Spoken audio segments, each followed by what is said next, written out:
আসসালামু আলাইকুম সুপ্রিয় শিক্ষার্থী বন্ধুরা, আমি সামিয়া ফেরদৌসী লিপি, সহকারী শিক্ষক, মাসিমপুর আশরাফুল উলুম দাখিল মাদ্রাসা।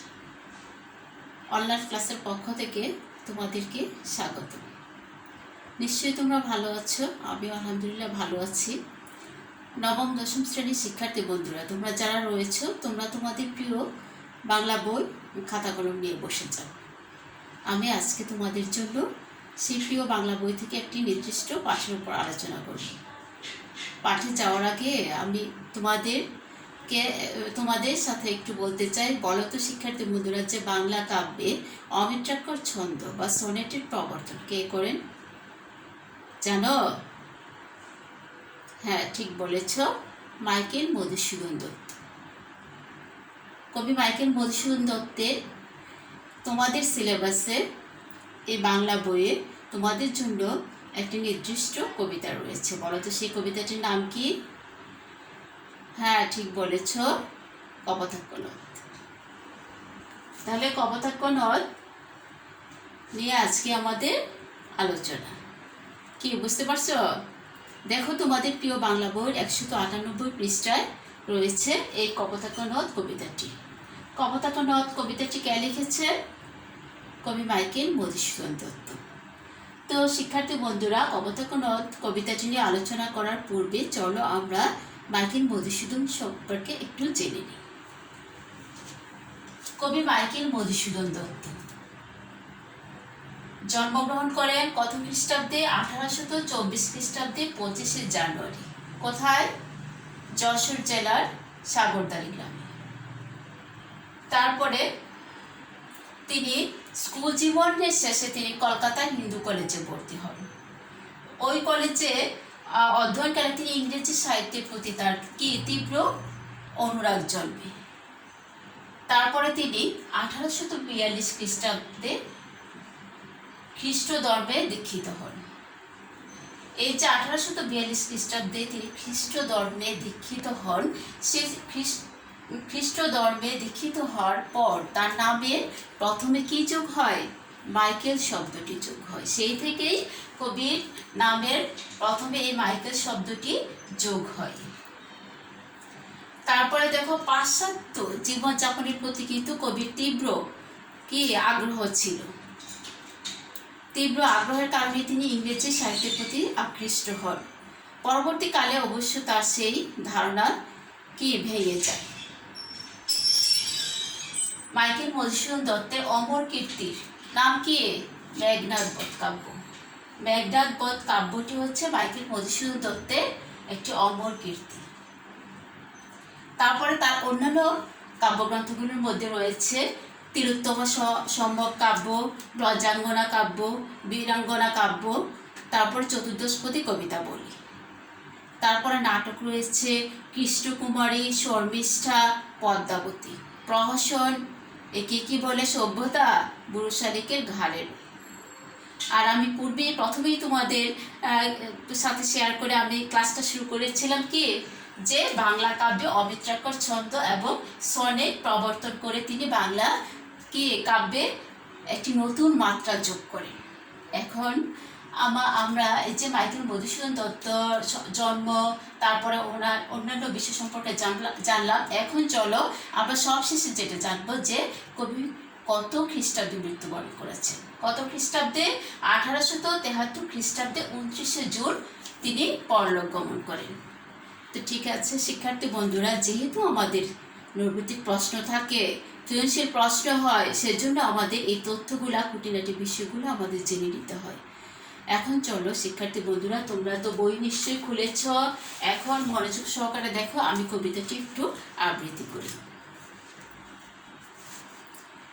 সতত হেন তুমি পর মনমনে, সতত তোমারে কথা ভাবিয়ে বিরলে, সতত জ্যামতি লোক নিশার সপরে, শুনে মায়া মন্ত্রধ্বনি তব কলকলে, জুড়াইয়ে প্রাণ আমি ভ্রান্তির ছলনে, বহু দেশে দেখিয়াছি বহু নদদলে, কিন্তু এ স্নেহের তৃষ্ণা মিটে কার জলে, দুগ্ধ স্রোতরূপে তুমি জন্মভূমি স্তনে।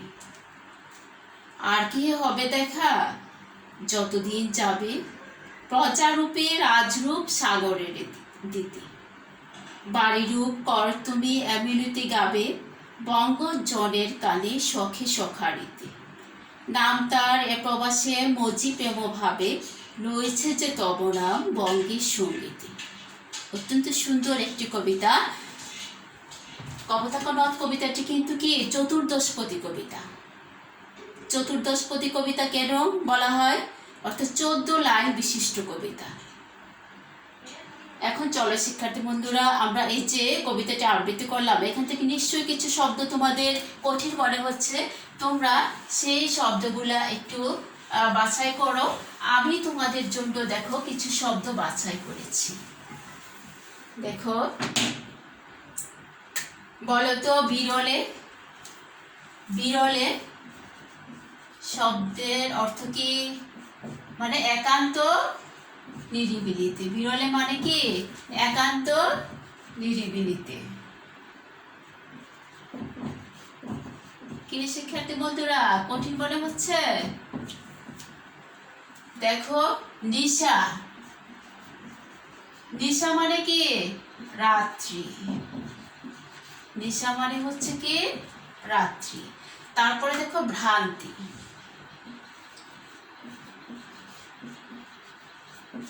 ভ্রান্তি মানে কি? ভুল। তারপরে দেখো বাড়ির উপকর।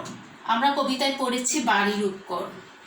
আসলে এটা একটু টিকা একটু বড় আকারে। বাড়ির উপকর মানে আমরা যেমন কি প্রজার যেমন রাজাকে কর বা রাজস্ব দিয়ে থাকে, তেমনি কপোতাক্ষ নদ কিন্তু সমুদ্রকে কর দিয়ে থাকে। কি? জলকে। জল, সাগরকে জল রূপ কর দিয়ে থাকে, সেটাই বলা হয়েছে। তারপরে দেখো চতুর্দশপদী কবিতা। আমরা একটু আগেই বলেছি কপোতাক্ষ নদ কবিতাটি হচ্ছে কি একটি চতুর্দশপদী কবিতা। তো চতুর্দশপদী কবিতা ইংরেজিতে বলে কি সনেট, বাংলায় হচ্ছে কি চতুর্দশপদী কবিতা। চতুর্দশপদী কবিতা বলতে আসলে যে চতুর্দশপদী কবিতার হচ্ছে 14 লাইন বিশিষ্ট কবিতা। প্রথমে থাকে 8 চরণ এবং শেষে থাকে কি 6 চরণ, এবং প্রথম 8 চরণে থাকে ভাবের প্রবর্তনা এবং শেষের 6 চরণে থাকে কি ভাবের পরিণতি। তো এই যে চতুর্দশপদী কবিতায় আমরা ভাবের পরিণতি দেখি এই যে কপোতাক্ষ নদ কবিতায় আমরা যে পড়েছি সেখান থেকে। এখন চলো শিক্ষার্থী বন্ধুরা, আমরা এই কবিতায় মূলত কবি কি বলতে চেয়েছে সে সম্পর্কে একটু জেনে নিই। যে কপোতাক্ষ নদ কবিতাটি কবি চতুর্দশপদী কবিতাবলী থেকে সংগৃহীত করেছেন। এই কবিতায় কবি স্বদেশের প্রতি এই যে তার একটা স্মৃতিকাতরতা, তার যে স্বদেশের জন্য তার এই যে তীব্র আকাঙ্ক্ষা, স্বদেশের জন্য তার এই যে মায়া মমতা, তিনি সেই আকাঙ্ক্ষা, মায়া মমতা এবং তার আকুলতা বেকুলতা সবই কিন্তু এই কপোতাক্ষ নদ কবিতার লাইনে লাইনে আমরা দেখতে পাই। কবি যখন সুদূর প্রবাসে অর্থাৎ সুদূর ফ্রান্সে ছিলেন, তখন তিনি তার এই যে শৈশব কেটেছে কপোতাক্ষ নদের যশোরের সাগরদাড়ি গ্রামে, তার সেই স্মৃতি তাকে কি করেছে, সেখানে তাকে অনেক কষ্ট দিয়েছে। সেই কষ্ট তিনি এই কবিতায় ব্যক্ত করেছেন। কবি এই যে পাশ্চাত্যে অর্থাৎ ইংরেজি ভাষার প্রতি আকৃষ্ট হয়ে বিদেশে পড়ে রয়েছে, সেখানে যাওয়ার পরে তার অনেক কষ্টে আরও কিছু কষ্টের সম্মুখীন হয়ে তিনি কিন্তু তার সেই ভুলটা বুঝতে পেরেছিলেন যে আসলে কি নিজ দেশের এই যে মায়া ত্যাগ করে তিনি বিদেশে গিয়েছেন, সেটা কি কবি ভুল করেছে। সেই ভুল থেকে কবি এই কবিতাটা তার সেই ভুল থেকে তার যে দুঃখ কষ্ট সৃষ্টি হয়েছে সেটাই এই কবিতায় তিনি তুলে ধরেছেন, ব্যক্ত করেছেন। আমরা দেখতে পাই যে কবি কিন্তু বলেছেন যে কবি কিন্তু অনেক নদ নদী দেখেছেন, কিন্তু তার এই যে স্নেহের তৃষ্ণা, এই যে কপোতাক্ষ নদের পানিতে তার যে স্নেহের তৃষ্ণা মিটিয়েছে এই নদ, কবি কিন্তু আর কোথাও সে এই নদকে দেখতে পাননি।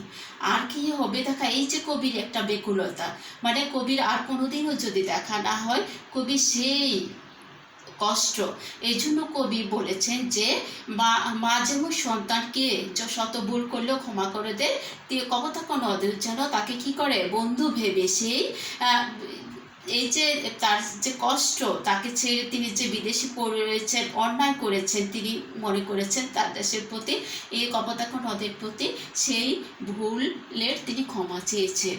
তিনি বন্ধু ভেবে যেন ক্ষমা করে দেয়। তার এই যে নদীর কলকলধ্বনি, তার শৈশব কৈশোরের যে স্মৃতি তাকে অনেক কষ্ট দেয়।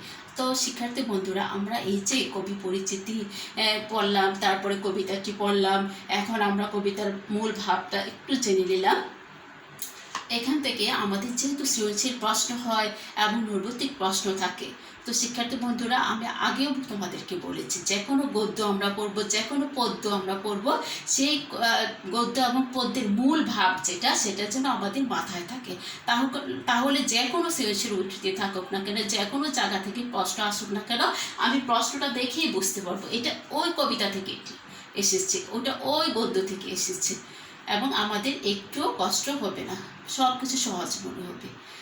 এজন্য আমি তোমাদের বাড়ির কাজ জন্য যে নির্দিষ্ট খাতা রয়েছে, সেখানে তোমরা এই যে কবিতাটি আমি পড়লাম, এই কবিতার মূল ভাব তোমার নিজের ভাষায় তুমি একদম বই বন্ধ করে সেটা লিখবা।